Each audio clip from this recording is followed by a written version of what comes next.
హైదరాబాద్ రామంతపూర్ ప్రమాద స్థలాన్ని పరిశీలించారు విద్యుత్ శాఖ సీఎండీ ముషరఫ్ అలీ. రామంతపూర్ విద్యుత్ సంఘటనలో 6 ప్రాణాలు కోల్పోవడం బాధాకరమన్నారు.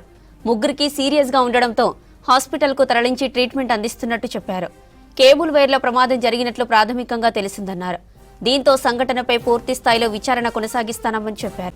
మరోవైపు రామంతపూర్లో బాధితుల కుటుంబీకులు ఆందోళనకు దిగారు. బాధిత కుటుంబాలకు న్యాయం చేయాలంటూ విద్యుత్ శాఖ అధికారులను నిలదీస్తూ నినాదాలు చేశారు బస్తీవాసులు. తమకు న్యాయం చేయాలంటూ రోడ్డుపై బైఠాయించారు. వారికి సర్ద చెప్పే ప్రయత్నం చేశారు పోలీసులు. దీంతో పోలీసులకు ఆందోళనకారులకు మధ్య తోపులాట జరిగింది.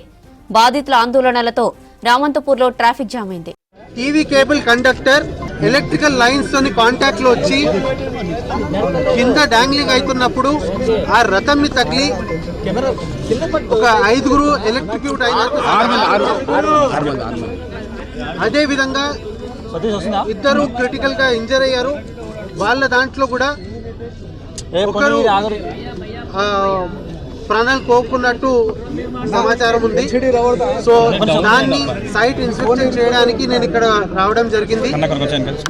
ప్రభుత్వం దృష్టికి తీసుకెళ్లి రాష్ట్ర ఉప ముఖ్యమంత్రి గారితో డిస్కస్ చేసి దీని మీద ఎంక్వైరీనా ఫ్యూచర్ ఏం చర్యలు తీసుకోవాలి, అలానే ప్రాణ నష్టమైన వాళ్లకు వాళ్ళ ఫ్యామిలీ మెంబర్స్ కి ఏ రకంగా బెనిఫిట్స్ పొందించాలనో, ఏ రకంగా ఎక్స్గ్రేషియా ఇవ్వాలనో అనేది గవర్నమెంట్ లెవెల్లో ఉప ముఖ్యమంత్రి గారితో చర్చించి ఒక నిర్ణయం తీసుకోవడం జరుగుతుంది.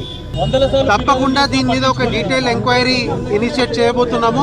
ఆ డీటెయిల్ ఎంక్వైరీలో ఎవరి లోపం ఉందో, దేనివల్ల ఈ కండక్టర్ కేబుల్ కాంటాక్ట్ లో వచ్చిందో, దేనివల్ల ఆ కండక్టర్ నుంచి కరెంట్ పాస్ అవుతూ ఆ టీవీ కేబుల్ కిందకి డాంగ్లింగ్ అవుతుందో ఖచ్చితంగా ఎంక్వైరీ కండక్ట్ చేసి ఉన్న నిర్లక్ష్యం ఉన్న